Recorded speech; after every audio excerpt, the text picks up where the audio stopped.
Hello students, I welcome you all to my channel Knowledge of Accounts, and my today's video is also for class 12th only, and my today's topic is also related to fundamentals of partnership only, and from that today I have taken the journal entries related to interest on partners current accounts.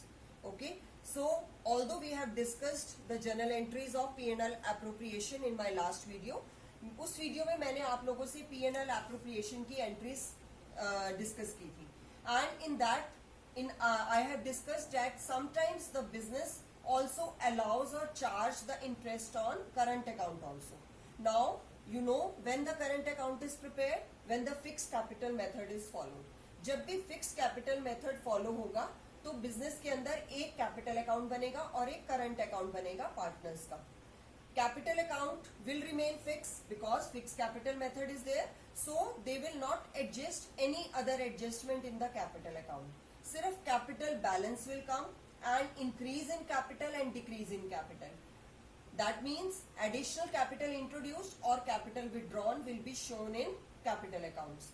And now current accounts में all other adjustment like interest on capital, interest on drawings and drawings both will be adjusted from current account only. And same way if divisible profit is there, अगर कोई divisible profit है वो भी current से adjust होगा, current account से. अगर किसी partner को कोई salary commission देनी है, that also will be adjusted from the current account only. Same way interest on capital, interest on drawing and drawings, ये सब के सब कहाँ से adjust होंगे? current account से. So current account balance can be credit also, can be debit balance also. यानी किसी किसी पार्टनर का ऐसा भी हो सकता है कि उसका जो करंट अकाउंट का बैलेंस है वो negative in the sense debit में चला जाए. Okay, so at that in that condition you will show the debit balance of partners current account in the asset side of balance sheet and credit balance of partners current account in liabilities side of the balance sheet. Okay, ये भी एक new clause जो मैंने आपको बताई है कि liabilities के अंदर अगर क्रेडिट बैलेंस है, क्योंकि कैपिटल भी क्रेडिट बैलेंस होती है एंड करंट अकाउंट भी क्रेडिट है, तो you will show it in the liabilities side. And अगर वो डेबिट बैलेंस है तो it will be shown in the asset side. Okay, so आप क्वेश्चंस अगर आप क्वेश्चन पढ़ते हैं उसके अंदर भी अगर वो डेबिट में दिया हुआ है तो you will start it with the debit balance only. ठीक है, वो डेबिट बैलेंस से ही स्टार्ट करेंगे. डेबिट बैलेंस का मतलब the balance will come on the debit side. Okay, so आज हम करंट अकाउंट के इंटरेस्ट की बात कर रहे हैं. Interest, there may be a clause in the partnership deed that the partners will be allowed और charged interest on current account. इसमें दोनों वर्ड आते हैं, अलाउड भी और चार्ज भी. अलाउड कब होगा? जब क्रेडिट बैलेंस होगा, यानी जब भी पार्टनर्स के करंट अकाउंट में क्रेडिट बैलेंस होगा तो interest will be allowed. And if the balance is debit balance, so interest will be charged. लेकिन किस कंडीशन में? अगर डीड में मेंशन है तो. अगर नहीं है तो no interest will be charged और अलाउड. ओके, सो हर पार्टनर का इसमें अलग नहीं निकलेगा. एक पार्टनर का चार्ज हो सकता है और दूसरे पार्टनर का अलाउ हो सकता है. So we will do the entries. So today I am discussing the entries only.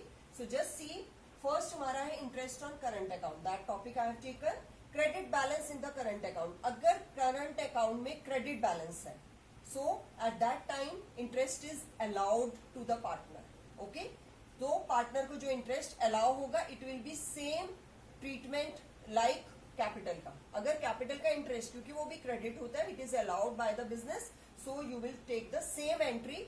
So instead of capital account, you will now write current account. So interest on current account debited to partners current account.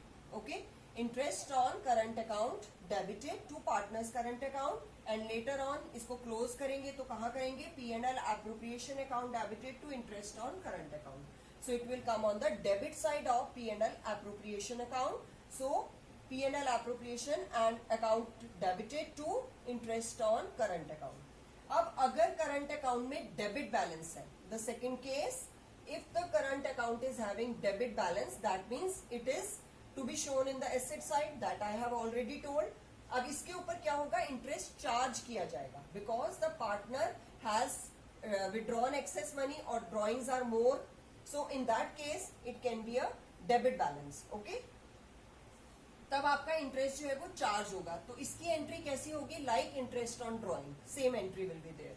So partners current account debited to interest on current account. Okay, so interest on current account आप credit में लिख देंगे because it is a income for the business. Okay, so partners current account debited to interest on current account and then later on you will close it and it will be shown on the credit side of profit and loss appropriation account. So it will be interest on current account debited to P&L appropriation account and यहाँ पर by interest on current account आप P&L appro के debit side credit side में show कर देंगे.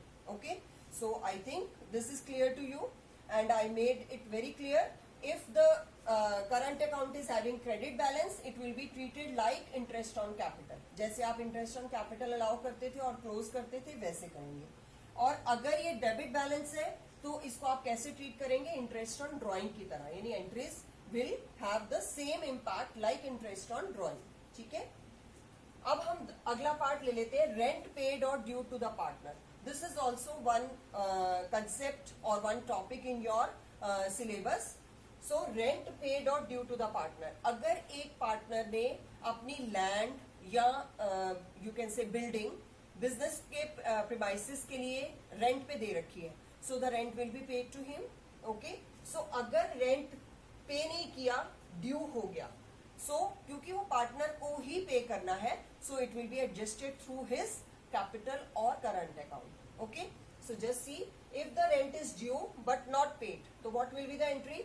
Rent account debited to partners current और capital account. Rent business के लिए एक्सपेंस है और पार्टनर्स के कैपिटल या करंट अकाउंट के क्रेडिट साइड में, यानी उसको मिलना है, सो दैट्स वाई हम उसका अकाउंट क्रेडिट कर रहे हैं फॉर दैट अमाउंट। ओके, और बाद में इसको क्लोज करना है, तो ये कहाँ क्लोज होगा? Profit and loss account debited to rent account. यहाँ पर प्रॉफिट एंड लॉस अकाउंट आएगा, प्रॉफिट एंड लॉस एप्रोप्रिएशन नहीं आएगा because it is not the appropriation of profit but it is a charge against profit.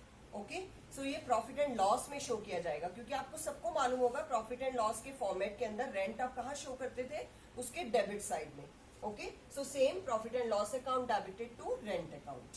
Clear हो गया? अब आता है हमारा, अगर हमने रेंट डायरेक्टली पे कर दिया without making it due.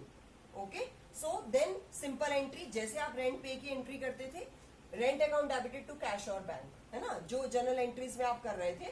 So rent account debited to cash और बैंक, अगर बैंक से यानी चेक से पे करेंगे तो बैंक आ जाएगा, कैश से पे करेंगे तो कैश आ जाएगा। So rent account debited to cash account और बैंक अकाउंट। और लास्ट में इसको क्लोज कहाँ करते हैं हम? प्रॉफिट एंड लॉस में ट्रांसफर करके। So profit and loss account debited to rent account. Okay, यानी last entry will be same in both the cases, लेकिन अगर हमने उसको ड्यू किया तो हम पार्टनर के अकाउंट में उसको एडजस्ट करेंगे, कैपिटल अकाउंट में, P&L एप्रोप्रिएशन में नहीं एडजस्ट करेंगे। एंड अगर हमने पेमेंट कर दी तो रेंट टू कैश आ जाएगा, चाहे वो हम पार्टनर को दें या किसी आउटसाइडर को दें, the entry will remain same. Okay, and closing entry will also be profit and loss to rent, it is not profit and loss appropriation, यानी rent to a partner is a charge against profit, not an appropriation. Okay, so मुझे लगता है मैंने बहुत अच्छे से आप लोगों को क्लियर कर दिया है कि what entries are there and why they are passed.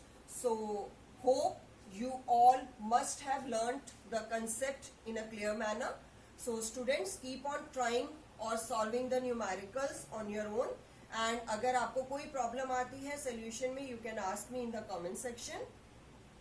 See you in my next video. Till then, bye bye students. Okay.